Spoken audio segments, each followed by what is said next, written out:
Hello. तो हम लेके आ गए again MSc second semester in organic chemistry unit third का एक अनोदर टॉपिक। अनोदर तो क्या ही अपना ऑर्गेनल डायग्राम अपने चल रहा है, उसमें एक छोटा सा कंसेप्ट देख लीजिए अपन। नॉन क्रॉसिंग रूल क्या होता है, ठीक है। तो इस रूल के अकॉर्डिंग एनर्जी स्टेट के जो स्प्लिटिंग होती है उससे सिमिलर टर्म मिलती है, तो ये आपस में क्रॉस नहीं करती। ये आपका पिछला कन्फ्यूजन भी रह गया होगा पिछले एग्जाम्पल में जो देखा गया था कि सर ये दूर दूर क्यों भाग रहे हैं, क्यों? क्योंकि जो सेम टर्म मिल गई है, ये सेम टर्म ये आपस में क्या करती है, एक दूसरे को रिपेल करती है। इस वजह से क्या हो जाती है, ये आर्गल डायग्राम बनाते समय इसको अपन क्या करते हैं, दूर शो करते हैं। एग्जाम्पल 3F और 3P की स्प्लिटिंग, T1F और T1P एनर्जी स्टेट सिमिलर है, तो ये आपस में एक दूसरे को रिपेल करेगी, जिससे T1F की एनर्जी डिक्रीज हो जाएगी और T1G की एनर्जी इंक्रीज हो जाएगी, और ये एक दूसरे को क्रॉस नहीं करेगी। देखो T1G की डिक्रीज हो जाएगी और T1GP की क्या हो जाएगी, इंक्रीज हो जाएगी, तो एक दूसरे को आपस में रिपेल ये नहीं करेंगे, ठीक है। Next, orbital diagram of D2 configuration in tetrahedral, ठीक है। तो इलेक्ट्रॉनिक रिपल्शन की वजह से ग्राउंड स्टेट में 3F के अलावा सेम मल्टीप्लिसिटी वाला 3P टर्म भी बनता है। ठीक है सर, ग्राउंड स्टेट में है तो D2 है, इसको लगा दिया अपन ने ग्राउंड स्टेट में, इसका एक्साइटेड स्टेट बनाया तो एक इलेक्ट्रॉन जंप कर गया ग्राउंड स्टेट में। ये है तो ये A2F में A2F इसकी टर्म आ रही है। E है तो इसमें एक्साइटेड स्टेट में जंप कर गया तो इसकी T2 और T1 आ रही है। फिर सेकंड एक्साइटेड स्टेट आई तो इसकी T1P आ रही है। तो इस तरीके से आ रही है, तो इनको अपन का ग्राफ किस तरीके से अरेंज किया जाएगा है 3F 3 3F किस किस में टूटता, F किस किस में टूटता है, T1 T2 और A2, ठीक है। T1 T2 और A2, ठीक है। अब कि सर T1 T2 और A2 ऐसे ऐसे उल्टा क्रम क्यों आ गया? उल्टा क्रम इसलिए आ गया है क्योंकि ये होल फॉर्मेशन को, ये कंपाउंड जो होते हैं होल फॉर्मेशन को, ये कॉम्प्लेक्स शो करते हैं। किस तरीके से क्या करते हैं, मेरे को पता है आपको सारा एकदम कंफ्यूजन हो गया होगा ये ऑर्गल डायग्राम को लेके कि यार कुछ समझ नहीं आ रहा है।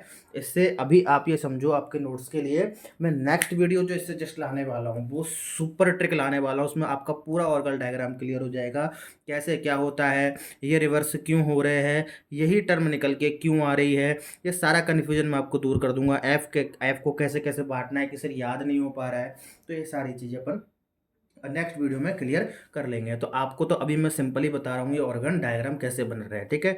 तो ये D3 टर्म इन टेट्राहेड्रल है, टेट्राहेड्रल में देखेंगे तो E नीचे आ जाएगा, T2 ऊपर चल जाएगा, D3 है, 3 वर्दी है, फर्स्ट एक्साइटेड स्टेट में ऊपर गया, सेकंड में इधर गया, और ग्राउंड स्टेट में T1 टर्म आ रही है, ग्राउंड स्टेट में T1 टर्म आ रही है, इसके पास इसमें T2 और T1 आ रही है, इसमें A2 आ रही है। इस तरीके से इसका ऑर्गन डायग्राम F को डिवाइड किया है T1 T2 A2। तो सर अब तो आपने सीधा सीधा डिवाइड कर दिया क्योंकि होल फॉर्मेशन को शो नहीं कर रहा है। तो कौन कौन करता है कौन कौन नहीं करता है, ये आपको नेक्स्ट वीडियो में एकदम क्लियर कर दिया जाएगा सारी चीज़ें, ठीक है। आप अभी के लिए सिर्फ इतना सा लेके चलिए, ओके। तो organ diagram of D7 in octahedral and tetrahedral, ठीक है। अब D7 1 2 3 4 5 6 7 ऐसे भर दिए हैं EG। अब डी ऑक्टाहेड्रल के लिए सबसे पहले देख रहे हैं, तो ऑक्टाहेड्रल में T2G आएगा और ऊपर EG, T2G EG T2G EG electrons इसमें भर दिए हैं।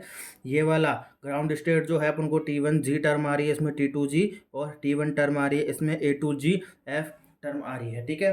अब इनको जब ऐसे डिवाइड करेंगे तो ऑर्गल डायग्राम जब बनाएंगे तो एफ वाली जो टर्म है इस ये 3 पार्टों में डिवाइड होती है, T1 T2 और A2। कि सर ये भी आपका अच्छे सीक्वेंस में डिवाइड हो गया, तो सर कभी कभी रिवर्स क्यों हो रही है ये चीज़ें, ये आपको क्लियर कंप्लीट तरीके से मैं आपको सारी चीज़ें आपको क्लियर करके दे दूंगा, ठीक है। 4P वाली जो है सिंपल अपनी टर्म T1 जी पी में क्या हो रही है।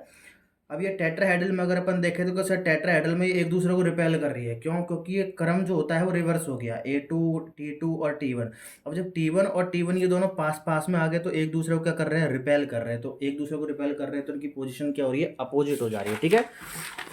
ऐसे ही D5 की तरफ अगर अपन देखें तो D5 में कुछ भी नहीं होता, क्यों? क्योंकि इसमें L0 होता है, और L0 होता है तो टर्म S आती है, और S केवल एक सिंगल पार्ट में होता है, सिंगल पार्ट में डिवाइड होता है, स्प्लिट होता है, वो है A1G। तो इसका सीधा सीधा ग्राफ ना ये बनता है, इसको आप डायरेक्ट याद भी रख सकते हो। सिमिलर ही D0 और D10 का भी यही होता है। देखो ऑक्टाहेड्रल टेट्राहेड्रल की प्रेजेंस में 6s टर्म की स्प्लिटिंग नहीं होती है, लिगेंड फिल की प्रेजेंस में A1G के A1G से इसको रिप्रेजेंट किया जाता है। ठीक है, इसी तरीके से सेम ऑर्गन डायग्राम किसके लिए, D0 और D10 के लिए भी होता है, D0 और D10 के लिए भी होता है। ठीक है, D0 में कुछ भी नहीं है, सारी चीज़ें जीरो है, यानी कि ऐसा L भी जीरो है तो S आएगा, S का सिंपल सिंपल सही है। D10 में भी क्या होता है, कुछ भी L नहीं होता है, S जीरो होता है, L जीरो होता है, L जीरो हो तो टर्म जी S आएगी और टर्म S है तो ये A1G में डिवाइड होगा। ठीक है, अब ये D1 P1 से लेके P6 के P1 से लेके P6 के D1 से लेके D6 के सारे ऑर्गल डायग्राम आपके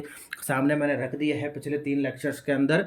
ये सारों को मैंने अच्छे से एक्सप्लेन भी किया है।